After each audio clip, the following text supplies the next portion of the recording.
American premiere of Fair M.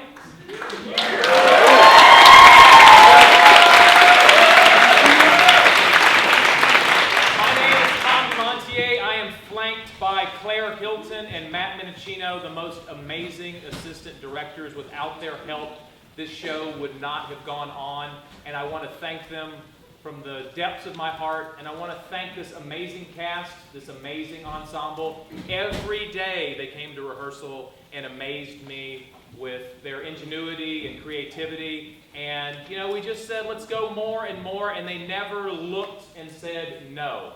And they also fell in love with this obscure early modern play, and I hope you will too. Ladies and gentlemen, Fair M!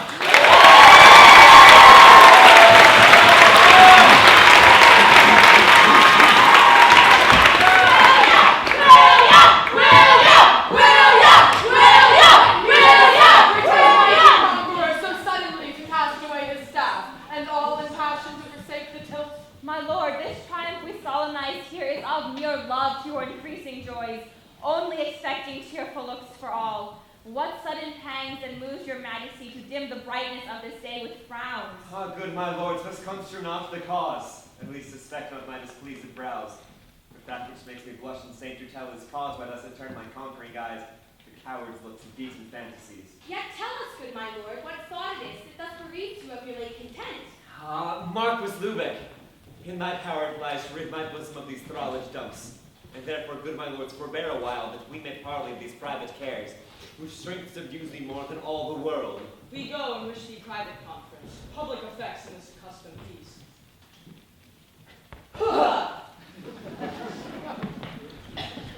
Now, Marques, must a conqueror at arms disclose himself, draw to unarmed thoughts, and threaten of a shadow yield to lust? And first, my glittering eyes beheld the flames of beauty blazing on this piece. And suddenly a sense of miracle natural in my lovely mistress' face made me abandon bodily regard, and cast all pleasures on my wounded soul. Then, gentle Marques, tell me what she is that thus thou honorest on thy warlike shield. If this be all, renowned conqueror, advance your drooping spirits, revive the wonted courage of your conquering mind.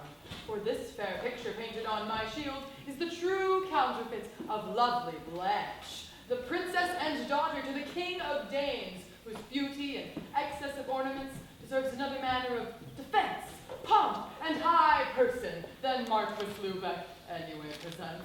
Therefore, her virtues I resign to thee. Oh, Marques, thy words bring heaven unto my soul. And had I heaven to give thee for thy reward, thou shouldst be throned in no unworthy place. Thyself and I will travel in disguise to bring this lady to our Britain court. Let William but think what may avail, and let me die if I deny my name. Then thus, the Duke Dirot and Thurl Dimarch will I leave substitutes to rule my realm, while mighty love forbids my being here. And in the name of Sir Robert of Windsor, we'll go with you into the Danish court. Bright Blanche I come, sweet fortune favor me, and I will laud thy name eternally. Come, daughter, you must learn to shake off pomp, to leave the state that ever stood a knight, and gentlemen of no mean descent to undertake this homely miller's trade. Thus must we mask to save our wretched lives, threatened by conquest of this hapless isle, whose sad invasions by the conqueror have made in numbers, such as we, subject their gentle necks unto their stubborn yokes, or drudging labor to base peasantry. Sir Thomas Goddard, now old Goddard is, Goddard the miller of fair Manchester. Why should I not content me with this state, as good Sir Edmund Trafford did the flail? Good father, let my full resolved thoughts with settled patience to support this chance be some poor comfort to your aged soul. Thanks, my dear daughter. These thy pleasing words transfer my soul to a second heaven, and in thy settled mind my joys consist, my state revived, and I in former plight. Though we expect no knightly delicates, nor thrift in soul for former sovereignty, yet may our minds as highly scorn to stoop to base desires of vulgar worldliness, as if we were in our precedent way. And, lovely daughter, since thy youthful years must needs admit his young affections, and that sweet love unpartial perceives her dainty subjects throughout every part, in chief receive these lessons from my lips, that true discoverers of virgins do, now requisite, Now that I know thy mind, something inclined to favor Manvile's suit, a gentleman, thy lover in protest, and that thou mayest not be by love deceived, but try his meaning fit for thy desert. Regard thine honor.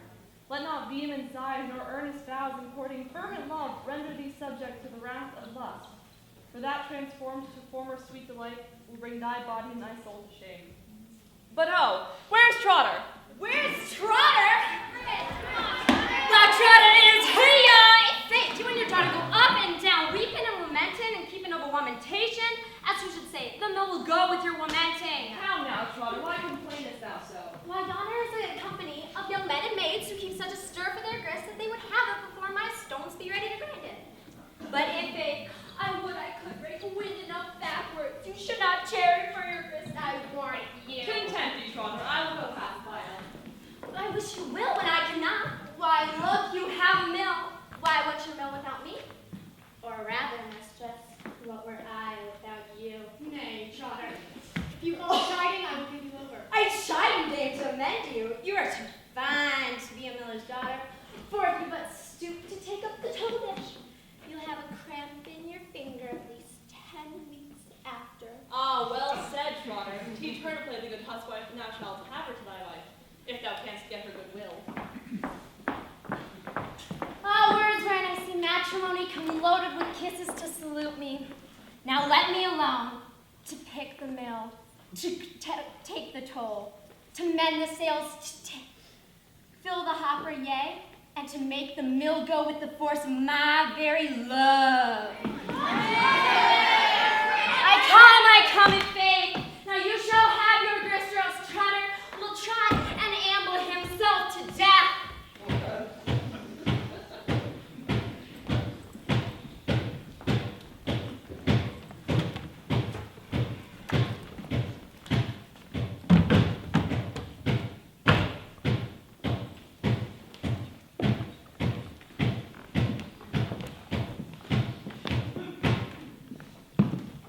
Lord Marques Lubeck, welcome home. Welcome, brave knight, unto the Denmark king. And for William's sake, the noble Norman duke, so famous for his fortunes and success, that graceth him with the name of conqueror.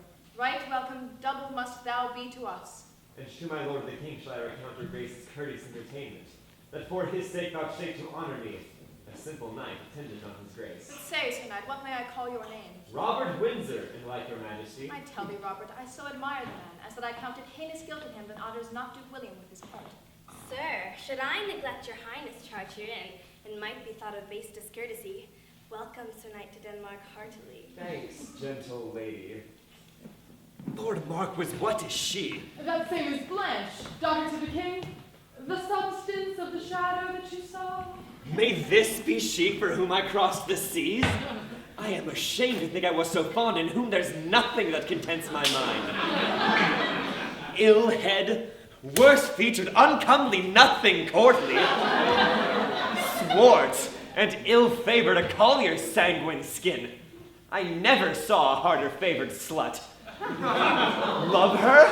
For what? I can no whit abide her. Mariana, I have this day received letters from Swethia that lets me understand a ransom is collecting there with speed, and shall shortly be hither sent to us. Not that I find occasion of mislike my entertainment in your grace's court, but that I long to see my native home. And reason have you, madam, for the same Lord Marquis, I commit unto your charge the entertainment of Sir Robert here. Let him remain with you within the court, in solace and disport to spend the time. I thank your highness, whose bounden I remain.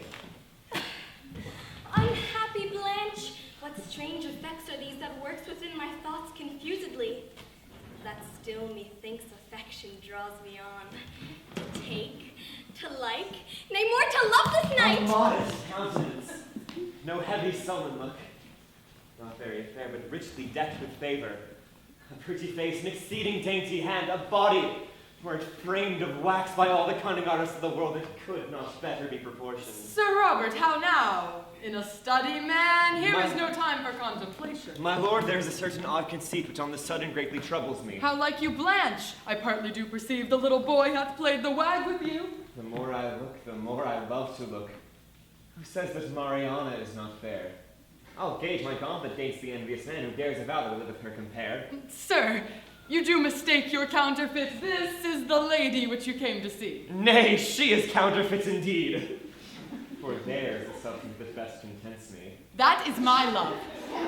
Sir Robert, you do wrong me. The better for you, sir, she is your love. As for the wrong, I see not how it grows. In seeking that which is another's right.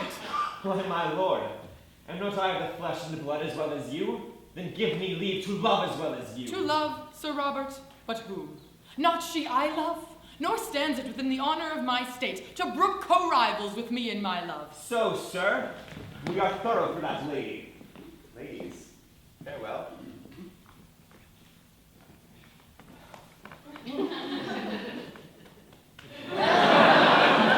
Lord Marquis, will you go? I will find a time to speak with her, I trow. With all my heart. Come, ladies, will you walk? Ah, the subject of my restless thoughts, the anvil whereupon my heart doth beat, framing thy state to thy desert. Full ill this life becomes thy heavenly look, wherein sweet love and virtue sits enthroned. A miller's daughter, says the multitude, should not be loved of a gentleman, but let them breathe their souls into the air. Yet will I still affect thee as myself, so thou remain constant in thy plighted vow. But here's one. I will listen to this talk.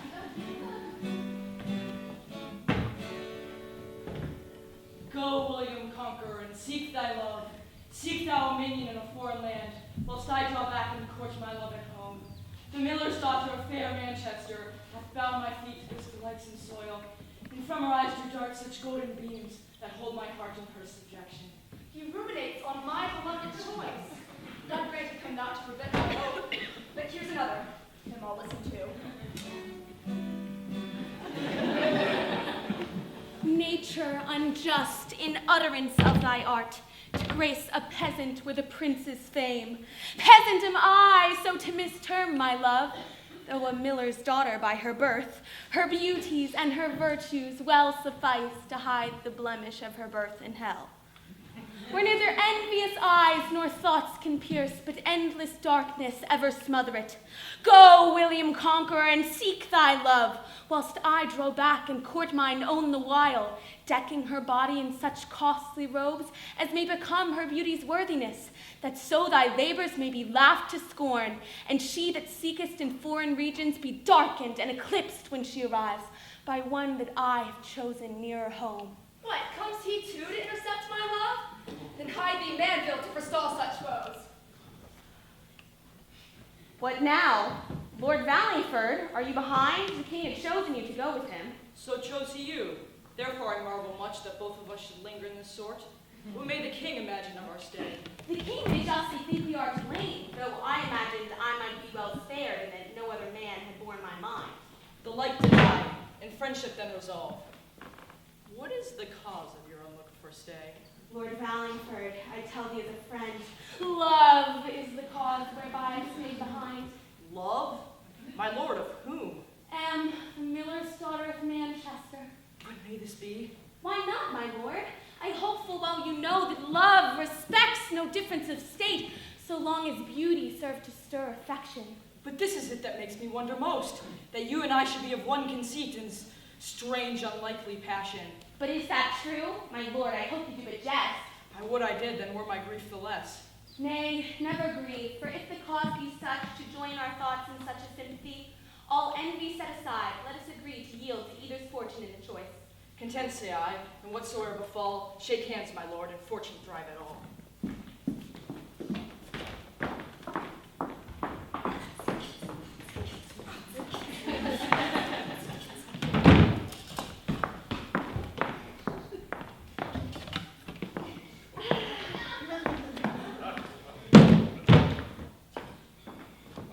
Trotter, where have you been? Where have I been? What signifies this? A kerchief, doth it not? We'll call you this, I pray. Say it is urinal.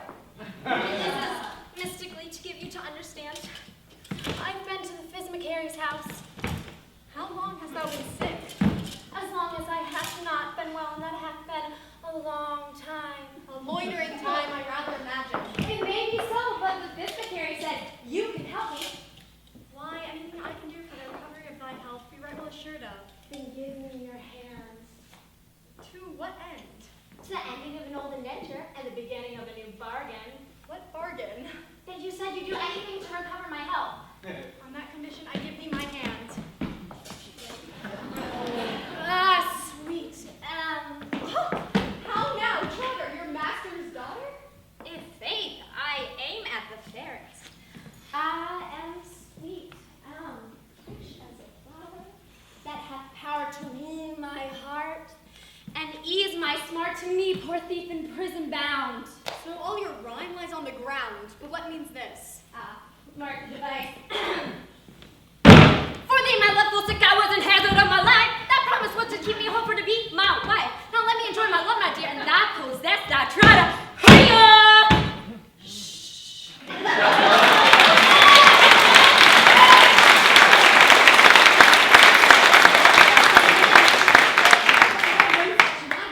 Yes, Moose, but today I'll go to our person, Sir John, and he'll mumble up a marriage license out of hand. But here comes one that will forbid the banns. Sir, you've come too late. What remedy, Trotter? Go, Trotter, my father calls. You would have me go and leave you two here? Why, darest thou not trust me? Yes, as long as I do see you. Oh, thy wings, I pray thee heartily. The same word heartily is of great force. I shall go. But beware, you come too near the wench. I am greatly beholding to you. Mistress, sometime I might have said my love, but time and fortune hath bereaved me of that. Indeed, my Manville hath some cause to doubt when such a swain is rival in his love. And were he the man that causeth this mistrust, I should esteem of thee as at the first. Touching love, my Manville charged me thus. Kindly I was taken out of his hands, so that my conscience clears me of offense. Impudent and shameless in thy ill, that with thy cunning and defraudful tongue seeks to delude the honest meaning mind, was never heard in Manchester before of truer love than hath been betwixt us twain. And for my part, how I have hazarded displeasure of my father and my friends, thyself can witness, yet notwithstanding this, two gentlemen, ascending on Duke William, Mountney and Valingford, as I have heard them named, oft-time resort to see and to be seen, walking the streets fast by thy father's door, whose glancing eyes up to the windows cast give testies of their masters' amorous hearts. This is noted, and too much talked on. Some see it without mistrust of ill. Others there are that scorning grin thereat, and saith, there goes the miller's daughter's wooers. May not a maid look upon a man without suspicious judgment of the world? If sight do move offense, it is the better not to see. But thou didst more than constant as thou art, for with them thou hadst talk and conference. I grieve to see my Manville's jealousy. Faithful love is full of jealousy, so I did love thee true and faithfully, for which I am rewarded most unthankfully. And so away? And displeasure gone, and left me such a bitter sweet to gnaw upon. Of hate, disdain, reproach, and infamy. The fruit of frantic bedlam jealousy. But here comes one of these suspicious men. Witness, my God, without desert of me. For only Manville honor I in heart, nor shall unkindness cause me from him to start. For this good fortune, Venus, be thou blessed to meet my love, the mistress of my heart, where time and place gives opportunity at full to let her understand my love. Fair mistress, since my fortune sorts so well, hear you a word? What meaneth this? Nay, stay, fair I am going homeward, sir. Yet stay, sweet love, to whom I must disclose the hidden secrets of a lover's thoughts. The gentleman, your friend, sir, I've not seen him in this 4 days at the least. What's that to me? I speak not sweet in person, my friend, but for myself, whom if that love deserved, have regard being honorable love, not base effects of loose lascivious love, whom youthful wanton. What mean you, sir, to keep me here so long? I cannot understand you by your signs. You keep up rattling with your lips, but ne'er a word you speak that I can hear. What? Is she deaf? A great impediment, though remedies there are for such defects. Speak you to me, sir? To thee, my only joy. I cannot hear you. Oh, plague of fortune, oh, hell without compare. What boots it to us to gaze and not enjoy? Fare you well, sir.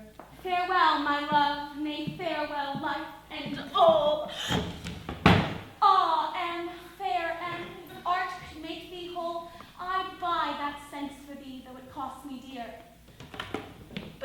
Mountney. Stay, this may be but deceit, a matter feigned only to delude thee, and not unlike, perhaps by Valingford. He loves fair and as well as I. As well as I, not half so well. I'll try the event, and if it fall out so, friendship farewell. Love makes me now a foe. Trust me, my lord. I'm sorry for your hurts. Gramercy, madam, but it is not great. Only a thrust. Prick to the rapier's point. How grew the quarrel, my lord? Sweet lady, for thy sake. There was this last night. 2 masks in one company. Myself the foremost, the others strangers were. Amongst the which, when the music began to sound the measures, each masker made the choice of his lady, and one more forward than the rest stepped towards thee, which I, perceiving, thrust him aside, and took thee to myself. But this was taken in so ill part, that at my coming out of the court gate with jostling together, it was my chance to be thrust into the arm. The doer thereof was presently committed, and is this morning sent for to answer the matter. I think here he comes. Sir Robert of Windsor, how now? In faith, my lord, a prisoner. But what ails your arm? Hurt this last night by mischance. What? Not in the mask at the court gate? Yes, trust me there. Why then, my lord, I thank you for my night's lodging. And you for my hurt, if it were so. Keep her away. I discharge you of your prisoner. Lord Marques, you offered me disgrace to shoulder me. Sir, I knew you not, and therefore you must pardon me. Let us be content with our harms, and lay the fault where it was, and so become friends. In faith, I am content with my night's lodging, if you be content with your hurt. Not content that I have it, but content to forget how I came by it. My lord, here comes Lady Blanche, that's the way. With goodwill. Lady, will you stay? Men. Mariana, as I am grieved with thy presence, so am I not offended for thy absence. And, were it not a breach to modesty, thou shouldest know before I left thee. How near is this humor to madness? If you hold on as you begin, you're in a pretty way to scolding. To scolding, housewife? Madam, here comes one. I have a letter to deliver to Lady Mariana. Give it me. Here must none but she have it. Go to, foolish fellow. And therefore, to ease the anger I sustain, I'll be so bold to open it. What's here? Sir Robert greets you well? You? Mistress? His love, his life? Oh, amorous man! How he entertains his new mistress and bestows on Lubeck, his odd friend, a horn-night cat to keep in his wit. Madam, though you have discourteously read my letter, yet I pray you give it me. Then take it. There. And there. And there.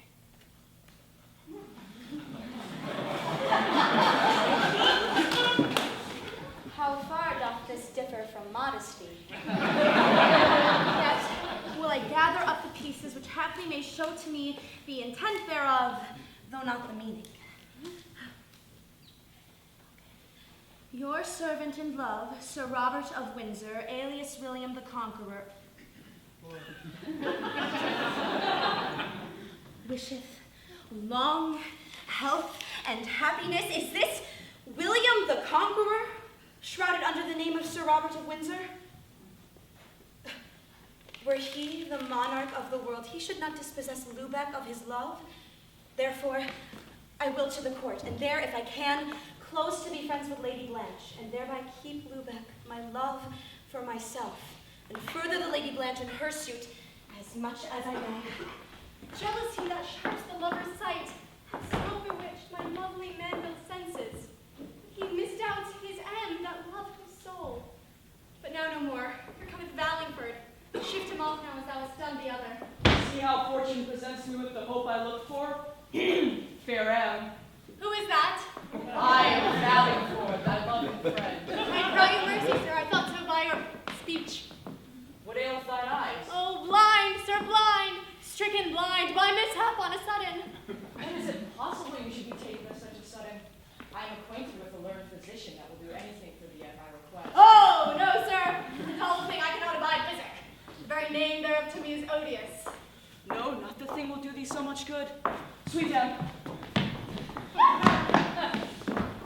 Hither I came to parley of love, hoping to find men their wanted prosperity. Yet, sweet Em, accept this jewel at my hand, which I bestow upon thee. A jewel, sir?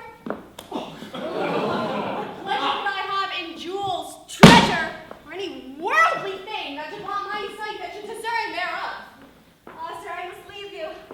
The pain of my eyes is so extreme I cannot stay long in a place. I take my leave. Zoons, what a process is to my conceit. But Valingford, search the depths of this device. Why may not this be feigned subtly by Mountney's invention, with the intent that I, seeing such occasion, should leave off my suit, and not any more persist to solicit her of love? I'll try the event. If I cannot by any means perceive the effects of this deceit to be procured, by his means, friend Mountney, the one of us is like to repent our bargain. Lady, since that occasion forward in our good presented place and opportunity, let me entreat your wonted kind consent and friendly furtherance in a suit I have. My lord, you know you need not to entreat, but may command Mariana to her power. Be it no impeachment to my honest fame. Free are my thoughts from such base villainy, as may in question, lady, all your name, yet is the matter of such consequence standing upon my noble credit, to be affected with such zeal and secrecy, as should I speak and fail my expectation, it would redound greatly on my prejudice. My lord, wherein hath Mariana given you occasion that you should mistrust or else be jealous of my secrecy? Mariana, do not misconstruct me. I do not mistrust thee, nor thy secrecy, nor let my love misconstrue my intent, nor think thereof but well and honorable. Thus stands the case. Thou knowest, from England hither came with me Sir Robert of Windsor, a noble man-at-arms, lusty and valiant, in springtime of his years. No marvel then, though he prove amorous. True, my lord, he came to see fair Blanche. No, Mariana, that is not it. His love for Blanche was then extinct when first he saw thy face. 'Tis thee he loves. Yea, thou art only she that is mistress and commander of his thoughts. Well, my lord, I like you. For such drifts but silly ladies often to their ships. Oft have I heard you say you love me well, yea, sworn the same, and I believed you too. And this be found an action of good faith, thus to dissemble where you found true love? Mariana, I not dissemble on mine honor, nor fails my faith to thee. But for my friend, for princely William, by whom thou shalt possess the titles of estate and majesty fitting thy love, and all ventures of thy mind, for him I speak, for him I do entreat, and with thy favor fully do resign to him all claim and interest of my love. Mariana, deny me not. Love William, love my friend, and honor me, who else is clean dishonored by thy means. Born to mishap! Myself am only she on whom the sun of fortune never shined. But planets, ruled by retrograde aspect, foretold mine ill in my nativity. Sweet lady, cease!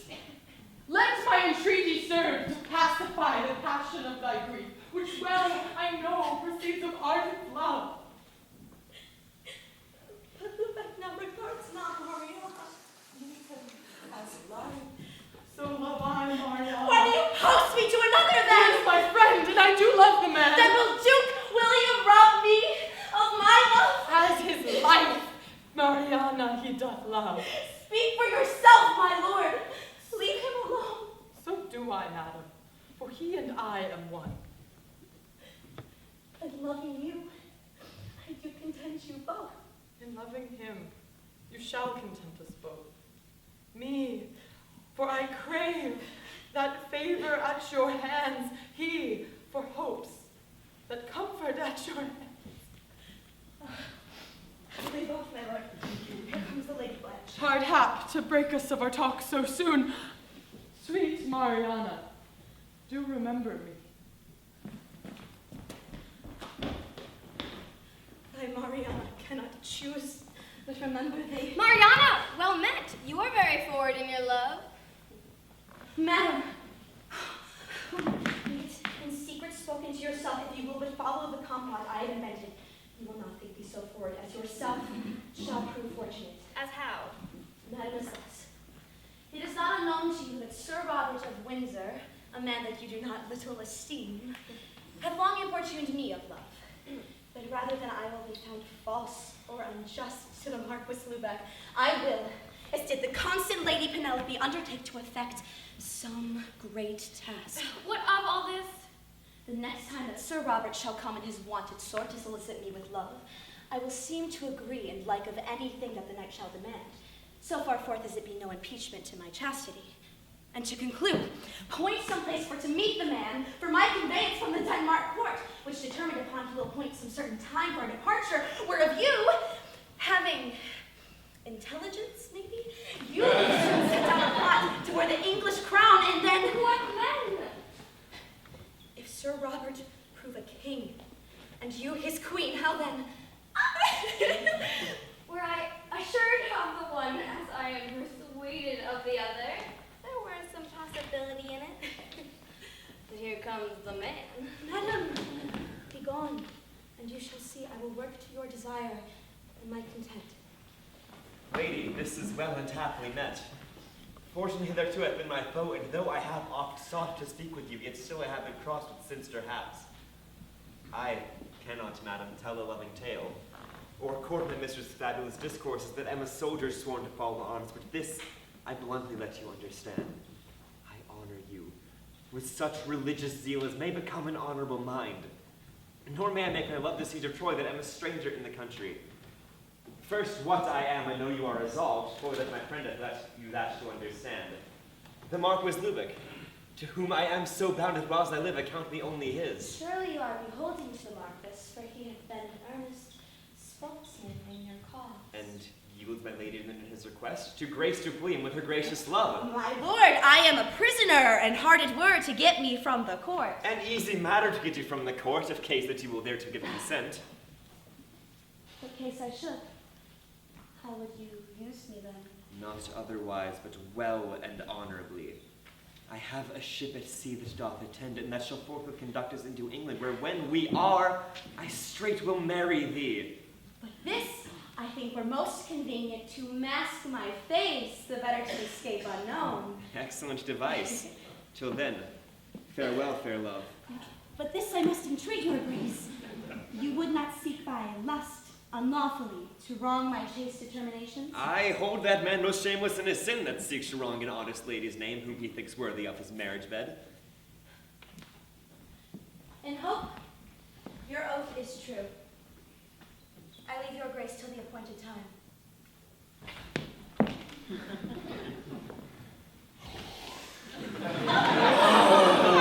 Happy William, blessed in thy love, most fortunate Mariana's love.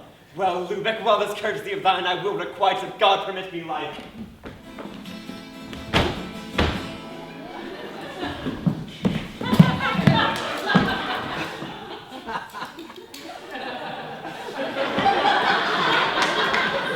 Valingford, so hardly I digest an injury thou hast preferred me. It's not that I detest to do what stands. In the honor of my name, thy death should pay the ransom of thy fate. And Mountney, had not my revenging wrath incensed me with more than ordinary love been such to deprive thee of thy life, thou hast now lived to brave me as thou dost. Wretch as thou art, wherein hath Valingford offended me, that honorable bond which lately did confirm in the presence of the gods, when with the conqueror arrived here, for my part hath been kept inviolably. Till now, too much abused by thy villainy, I am enforced to cancel all those plans, and hate him which I so well did love.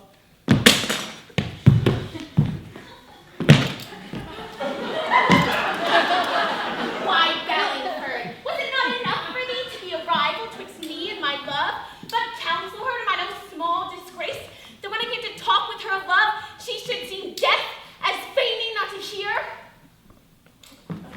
But has she, Mountney, used thee as thou sayest? Thou knowest too well she hath, wherein thou couldst not do me greater injury. Then I perceive we are deluded both. For when I offered her gifts of gold and jewels to entreat for love, she hath refused them with the coited stain, alleging she could not see the sun. The like did I by thee, but are these not natural impediments? And my conjecture merely counterfeit. Therefore, let's join hands hands in friendship once again, since that jar were only by conjecture. With all my heart. Huh! Yet let's try the truth thereof. With right goodwill, we'll straighten to her fathers, and dare to learn whether this be so or no.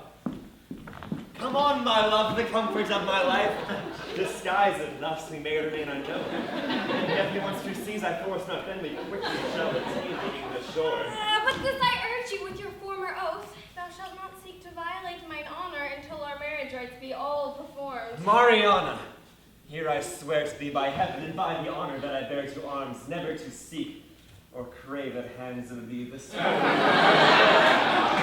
until we do attain the English coast, where thou shalt be my right espoused queen. In hope your oath proceedeth from your heart, let's me take us to his power that governs all things in his mighty will, and will reward the just with endless joy, and plague the bad with most extreme annoy. Lady, as little tarriance as we may, lest some misfortune happen by the way. I tell you, sir, it is no little grief to me you should so heartily conceit of my daughter, whose honest report, though I say it, was never blotted with any title of defamation. Father Miller, the repair of those gentlemen to your house hath given me great occasion to mislike. As for those gentlemen, I never saw in them any evil entreaty, but should they have profited, her chaste mind hath proof enough to prevent it. Those gentlemen are as honest as I ever saw, for in faith, one of them gave me a sixpence to fetch a quart of sack. See, master, here they come. Father, well met. You're come to confer with you. Nay, with his daughter, rather. Thus is it, Father. We have come to crave your friendship in the matter. Trotter, call em. Gentlemen, as you are strangers to me, yet by the way of courtesy you may demand any reasonable thing at my hands. What, is the matter so forward they come to crave his goodwill? It's given us to understand that your daughter has become both blind and deaf. Mary! God forbid! I have sent for her. Indeed, she hath kept her chamber this 3 days. It were no little grief to me if it should be so. This is God's judgment for her treachery. Gentlemen, I hear your words are too true. See where Trotter comes leading with her. What ails my am? Not blind, I hope? Mountney and Valingford both together, and Manvile, to whom I faithfully vowed my love. Now, suddenly help thyself. This is no dissembling, Valingford. If it be, it is cunningly contrived of all sides. Trotter. Lend me thy hand, and as thou lovest me, keep my counsel and justify whatsoever I say, and I'll largely requite thee. That's as much to say as I would tell a terrible, monstrous, outrageous lie, and I shall soothe it, no, Byerly. My present extremity will me. Thou love me, Trotter. Oh, that same word love would make me do anything. Trotter, where's my father? What a blind dunce are you? Can you not see him? He standeth right before you. Is this my father? Good father, give me leave to sit where I may not be disturbed, since God has given me both of my sight and hearing. Tell me, sweet Am, how came this blindness? Thy eyes are lovely to look upon, and yet have they lost the benefit of their sight? What a grief is this to thy poor father? Father, let me not stand as an open gazing stock to everyone. In a place alone, is a creature so miserable. Trotter, lead her in. The utter overthrow of poor Goddard's joy and only solace. Both blind and deaf? But she is no wife for me, and glad am I it should be so. Now I will away to Chester, and leave these gentlemen to their blind fortune. Since fortune hath thus spitefully crossed our path, let us leave this guest and hearken after our king, who at this day is landed at Liverpool. Go, my lord, and I'll follow you. Well, now Mountney is gone. I'll stay behind to solicit my love, for I imagine I shall find it but a feigned invention, thereby to have us leave off our suits. Well, Lubeck, well, it's not possible, but you must be consenting to this act. Is this the man you so highly extolled played a part so hateful in his friend? Since first he came with thee into the court, what entertainments, what countenance we have received, none better knows than thou. And recompense whereof he quits me well to steal away fair Mariana, my prisoner. Besides, I know not how to answer it when she shall be demanded him to Swethia. My gracious lord, conjecture not, I pray, worser of Lubeck than he doth deserve. Your highness knows Mariana was my love, sole paragon and mistress of my thoughts. Is it likely then I should know of her departure, wherein there is no man injured more than I? That carried reason, Marques, I confess. Call forth my daughter, and I am persuaded that she, poor soul, suspected not her going. And as I hear she likewise loves which he to blame did not in all regard. My lord, here's the Princess Mariana. It is your daughter who is conveyed away. What? My daughter gone? Now, Marques, your ability breaks forth. This match is of your making, gentle sir, and you shall dearly know the price thereof. Knew I thereof, or that there was intent in Roberts thus to steal your highness's daughter, let heaven's injustice presently confound me. Not all the protestations thou canst use can save thy life. Away with him to prison. I shall revenge it thoroughly on the bone. Away with her to prison. Here stuff indeed. It booteth not thus to disturb myself, but presently to send to English William, that proud knight of Windsor hither. Here in my court to suffer for his shame, or at my pleasure to be punished there. Or I shall fetch her unto Windsor's cost. Yea, and William too, if he deny her me. Could any cross, could any plague be worse? Could heaven or hell did both conspire in one to afflict my soul, invent a greater scourge than presently I am tormented with? Ah, Mariana, cause of my lament, for thee I breathe my sorrows in the air. Go to, Sirrah, put up, it is to small purpose. Hence, villains, hence! Dare you lay hands upon your sovereign? Well, sir, we will deal for that. But here comes one who will remedy all this. My lord, watching this night in the camp, we took this man, and know not what he is. And in his company was a gallant dame, a woman fair in outward show she seemed, but that her face was masked, we could not see the grace and virtue of her countenance. Tell me, good fellow, whence and what thou art. Why do you not answer, my lord? He takes scorn to answer. And takes thou scorn to answer my demand? What? Dost thou neither know nor hast thou heard that in the absence of the Saxon Duke, Dimarch is his especial substitute, to punish those that shall offend the laws? In knowing this, I know thou art a traitor, a rebel and mutinous conspirator. Why, Dimarch, knowst thou who I am? Pardon, my dread lord, the error of my sense and misdemeanor to your princely excellence. Why, Dimarch, what is the cause my subjects are in arms? Free are my thoughts, my dread and gracious lord, from treason to your state and commonweal. Only revenging of a private grudge by Lord Dirot lately proffered me, that stands not with the honor of my name, is cause I have assembled for my guard some men at arms that may withstand his force, who settled now this aim at my life. Where is Lord Dirot? In arms, my gracious lord, not past 2 miles from hence, as credibly I ascertain. Well, come, let us go. I fear I shall find traitors of you both. Indeed, sir, it would do very well if you could entreat your father to come hither, but if you think it be too far, I care not much to ride to Manchester. I'm sure my daughter is content with either. How sayest thou, Eliner? Art thou not? As you shall think best, I must be contented. Well, Eliner, farewell.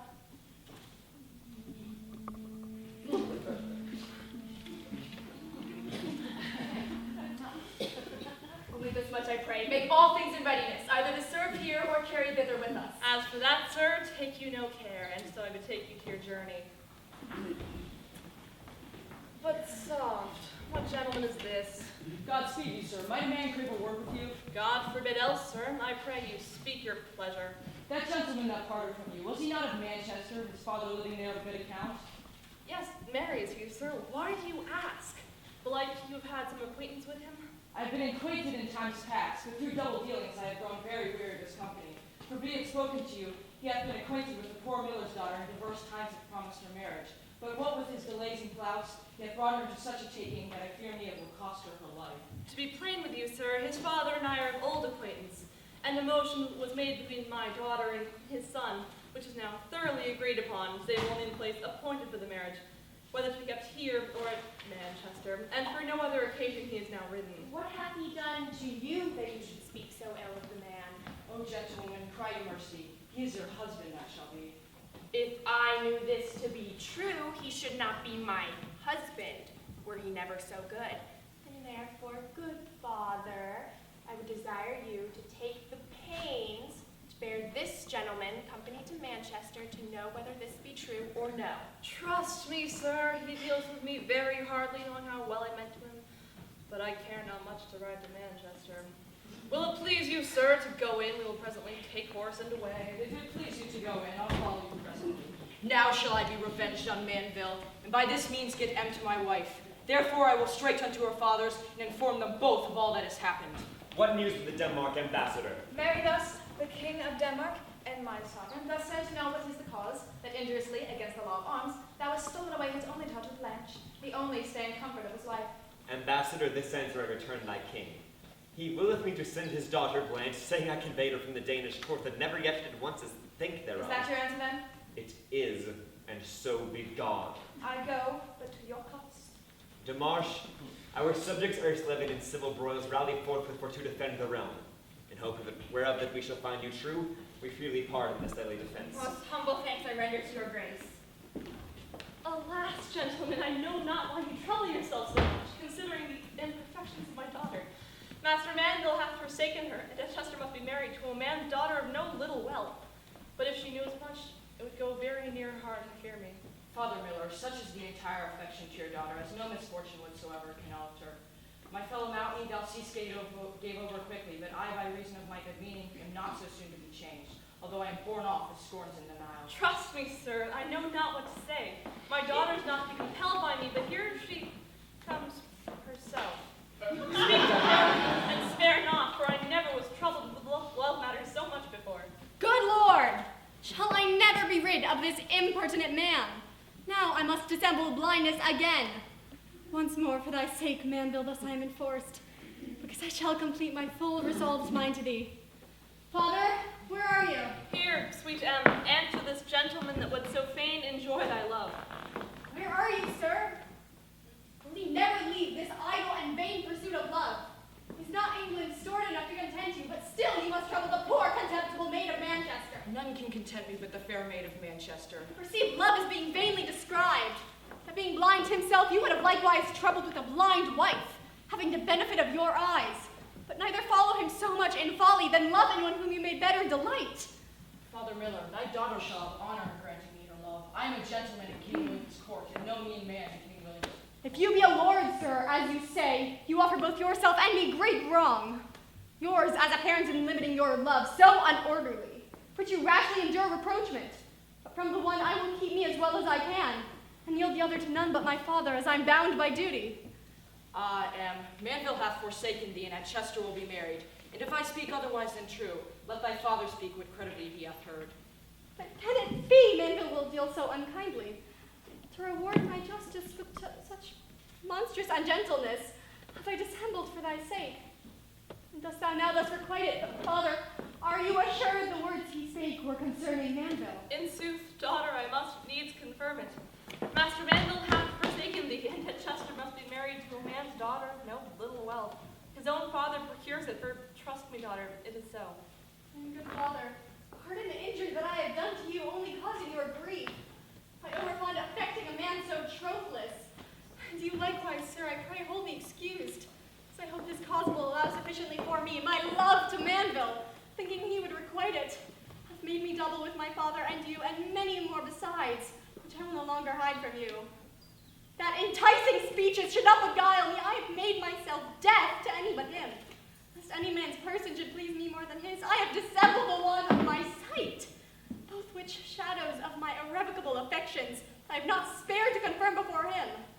My father and all other amorous solicitors wherewith not made acquainted, I perceive my true intent hath wrought mine own sorrow, as seeking by love to be regarded, and cut off with contempt and despised.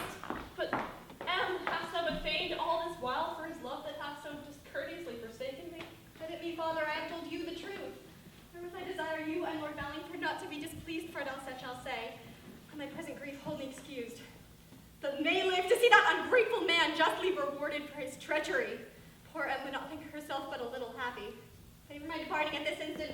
My troubled thought desires to meditate alone in silence. Will not Em show one tearful look on Valingford? Alas, sir, blame her not. You see, she hath good cause, being so handled by this gentleman. And so I'll leave you, to go comfort my poor wench as well as I may. Farewell, good father. Rosilio, is this the place where the Duke William should meet me? It is, like your grace. Go, Captain, away. Regard the charge I gave. See the men to be marshaled for the fight. Let this suffice, you know my resolution. If William, Duke of Saxon, be the man, that by his answer sent us not words, but wounds, not parleys, but alarms, must be decider of this controversy. Stay with me, the rest be gone. All but Dimarch go try to get out of sight, for I will go parley with the prince myself. Should Zweno by this parley call you forth upon intent injuriously to deal, this offereth too much opportunity. No, no, Dimarch. That were a breach against the law of arms. Therefore be gone and leave us here alone. I see that Zweno is master of his word. Zweno, William of Saxony greeteth thee, either well or ill according to thy intent. William, with other name and title give I none. I frame my speech according to the man, and not the state which he unworthy holds. Herein, Zweno, dost thou abase thy state to break the peace which by our ancestors hath heretofore been honorably kept. And should that peace forever have been kept, had not thyself been author of the breach, nor stand within the honor of my state, or nature a father to his child, that I should so be robbed of my daughter, and not to the utmost of my power, revenge so intolerable an injury. Is this the color of your quarrel, Zweno? I will perceive the wisest man may err. And think I conveyed away your daughter Blanche? Art thou so impudent to deny thou didst, when the proof thereof is manifest? What proof is Thine there? own confession is sufficient proof. Did I confess I stole your daughter Thou Blanche? didst confess thou hast a lady hence. Nay, that was Mariana, who wrongfully thou detainest prisoner. Shameless, persisting in thy ill, thou dost maintain a manifest untruth. She shall justify in true teeth. Rosilio, fetch her and the Marques hither. It cannot be I should be so deceived. I hear this night among the soldiers that in their watching took a pensive lady, who at the appointment of the Lord Dirot is yet in keeping. What she is I know not, only thus much I overheard by chance. And what of this? It may be Blanche, the King of Denmark's daughter. It may be, but on my life it is not. Yes, Dimarch, go and fetch her straight. My lord, here's the Marquess and Mariana. See here, Duke William, your competitors that were consenting to my daughter's escape. Let them resolve you with the truth herein, that I vow and solemnly protest that in thy presence they shall lose their heads, unless I hear whereas my daughter is. Oh, Marquis Lubeck, how it grieveth me that for my sake thou shouldst endure these bonds. Be judged my soul that feels the martyrdom. Duke William, you know it is for your cause. It pleaseth thus the king to misconceive of me, and for his pleasure doth me injury. May it please your highness, here is the lady that you sent me for. Away, Dimarch! What tellest thou me of ladies? I so detest the dealings of their sex that I count a lover's state to be the base and wildest slavery in the world. What humors are these? Here's a strange alteration. See here, Duke William, this is Blanche or no. You know her if you see her, I am sure. Zweno, I was deceived, yea, utterly deceived. Yet this is she. This same is Lady Blanche. For mine error, here I am content to do whatsoever Zweno shall set down. Ah, cruel Mariana, thus to use the man which loved and honored thee with his heart. When first I came into your highness court, and William often importing me of love, I did devise to ease the grief your daughter did sustain. She should meet Sir William masked as I it were. This put in proof did take so good effect, as yet it seems his grace is not resolved. But it was she which he conveyed away. May this be true? It cannot be but true. Was it Lady Blanche which I conveyed away? Unconstant Mariana, thus to deal with him which meant thee not but faith! Pardon, dear father, my follies that are past, wherein I have neglected my duty, which I in preference ought to show your grace, for led by love. Thus have I gone astray, and now repent the errors I was in. Stand up, dear daughter. Though thy fault deserves to be punished in the extremest sort, yet love that covers multitudes of sins makes parents wink at children's faults. Suffice it, Blanche, thy father loves thee so. Though thy follies past he knows, he will not know. Here, Duke, take my daughter to thy wife, for well I am assured she loves thee well. A proper conjunction. As who should say, having laid the command to the fire, I will go thrust myself into the flame. I, being free, will never subject myself to any such as she under the sun. Refusest thou to take my daughter to thy wife? I tell thee, Duke, this rationale will be more mischance thou canst avoid. Conceit hath wrought such general dislike through the false dealing of Mariana, that utterly I do abhor their sex. They are all disloyal, unconstant, all unjust. Who tries as I have tried and finds as I have found will say there's no such creatures on the ground. Ah, unconstant knight! Though some deserve no trust, there's others faithful, loving, loyal, and just. How now? Lord Valingford, what makes these women here? Here be two women, if it please your grace, that are contracted to one man, and are on strife whether she shall have him to her husband. Stand forth, women, and say, to whether you did first he give his faith. To me, forsooth. To me, my gracious lord. Speak, Manvile, to whether didst thou give thy faith? To say the truth, this maid had first my love. Yea, Manville, but there was no witness by. Thy conscience, Manville, is 100 witnesses. She hath stolen a conscience to serve her own turn. But you are deceived. It faith he will none of you. Indeed, dread lord, so dear I held her love, as in the same I put my whole delight.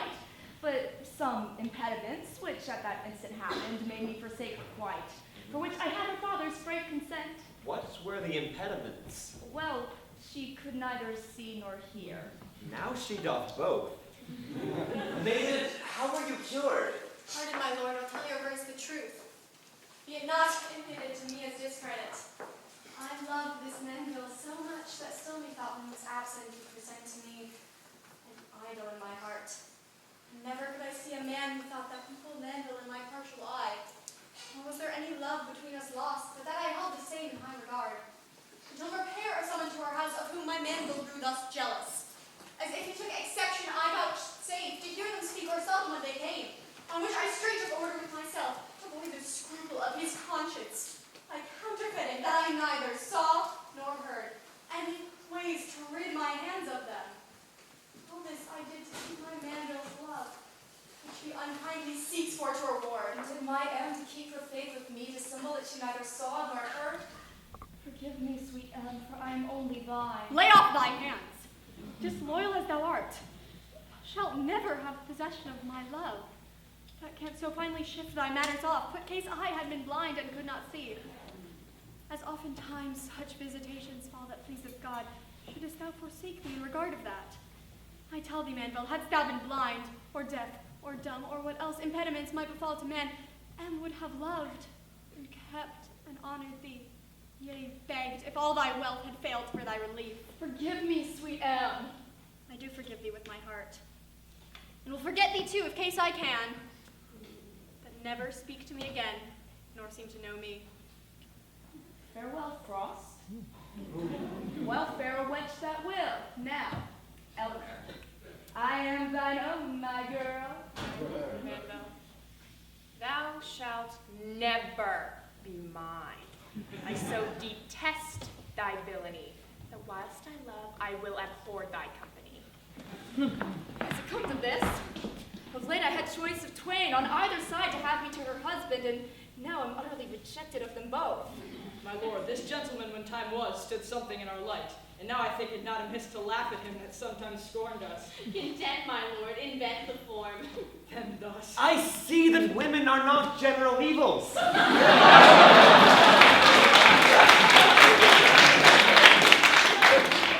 Blanche is fair. Methinks I see in her modest countenance a heavenly blush. Zweno, receive a reconciled foe, not as thy friend, but as thy son-in-law, if case that thou be thus content. I joy to see a grace so tractable. Here, take my daughter, and after my decease the Denmark crown. Now, sir, how stands the case with you? I partly am persuaded as your grace is, my lord. He is best at ease that meddleth the least. Sir, may a man be so bold as to crave a word with you? Yea, 2 or 3. What are they? I say, this maid will have thee to her husband. And I say this, and thereof will I lay 100 pounds. And I say this, whereon I will lay as much. And I say neither. What say you to that? If that be true, then we are both deceived. Yea, it is true, and you are both deceived. In mine eyes, this be the properest wench. Might I advise thee to take her unto thy wife? It seems to me she hath refused him. Why, there's the spite! If one refuse him, yet make him have the other. He will ask but of her goodwill, and Might I all advise- her friends. Might I advise thee let them both alone? Yea, there's the course, and thereon will I stand. Such idle love, henceforth I will detest. The fox will eat no grapes and fly. I know, because they hang too high. And may it be a miller's daughter by her birth. I cannot think but she is better born. Sir Thomas Goddard, hight this reverent man, whose fame and virtues have been renowned throughout the world. Sir Thomas Goddard, welcome to thy prince. And fair am, frolic with thy good father. As glad am I to find Sir Thomas Goddard as good Sir Edmund Treppard on the plains. He, like a shepherd, and thou our country miller. And longer let not Goddard live a day than he in honor loves his sovereign. Say, Sir Thomas, shall I give thy daughter? Goddard and all that he hath doth rest at the pleasure of your majesty. And what says M to lovely Valingford? It seemed he loved you well that for your sake durst leave his king. And rest at the pleasure of your highness. And I would I were a wife for his desert. Then here, Lord Valingford, receive fair M. Here take her, make her thy espoused wife.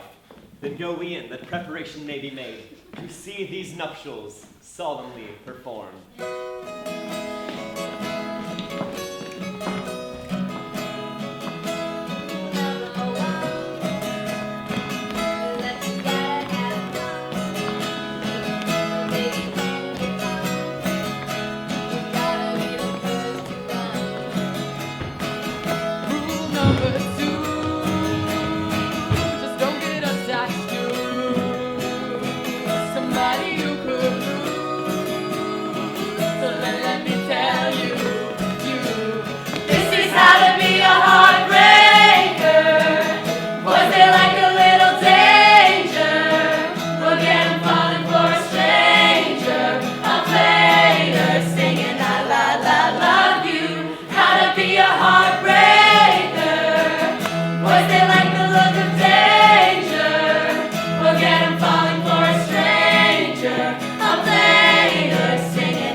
I think I do.